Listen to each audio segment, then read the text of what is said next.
This is just a sample of the audiobook. To get the complete audiobook, access the link posted in the first comment. They're people or horses. They're all the same to him. The Faraway Horses opens a door into the life of Buck Brannaman. He has chosen to open it and let us all in. In his own words, he takes you through his difficult childhood and his youth growing up in a foster home. It is the story of a life of discovery, of pain and tragedy, and of finding one's way and then giving back to the ones who saved him. For Buck, it was horses. The horses saved his life. These stories make up a significant young man's life, a young man who changes for the better the lives of every horse and rider he comes in contact with. I am proud to call him my friend and to have worked on this book. Quite simply, we need a lot more like him. Bill Reynolds, Santa Ynez, California, 2001. Introduction. The stories in this book are scenes from the private movie of my life. They have helped me understand the big picture, and they have influenced directions I've taken since the events happened. In many ways, they have affected the way I work with certain horses. I know they have influenced me in the way I deal with people, but horses have always meant a certain level of consistency in my life. They respond with all their being. All they know is honesty. On my way to a horsemanship clinic I was putting on in Ellensburg, Washington, I decided to make a little detour through Coeur d'Alene, Idaho. It's a peaceful town, and its beauty is magnetic. I can see why so many people have come here to retire. I sat looking out my truck window with my horses standing quietly in my trailer at the old house at 3219 North 4th Street. That's where my older brother Smokey and I lived with our mom and dad for a few years in the mid-1960s.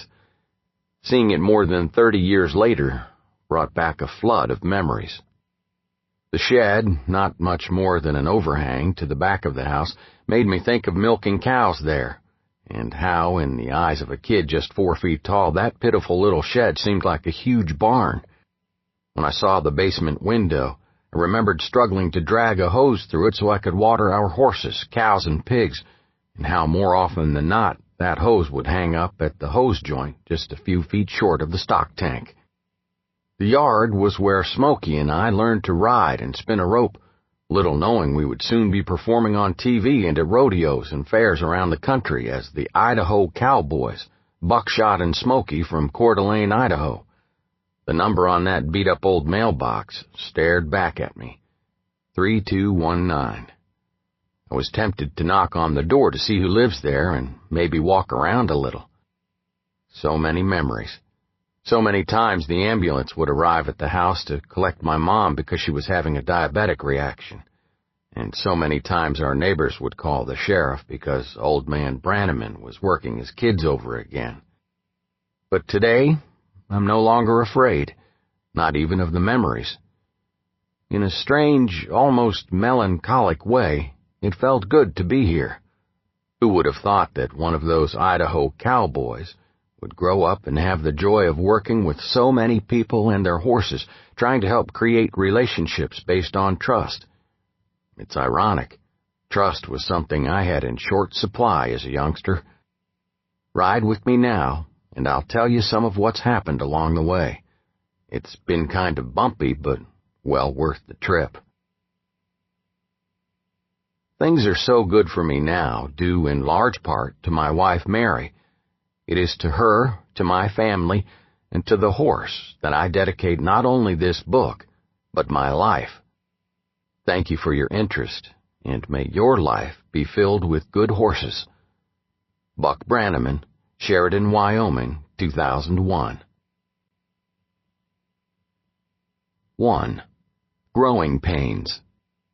I'm about halfway through a year's worth of giving horse clinics around the country.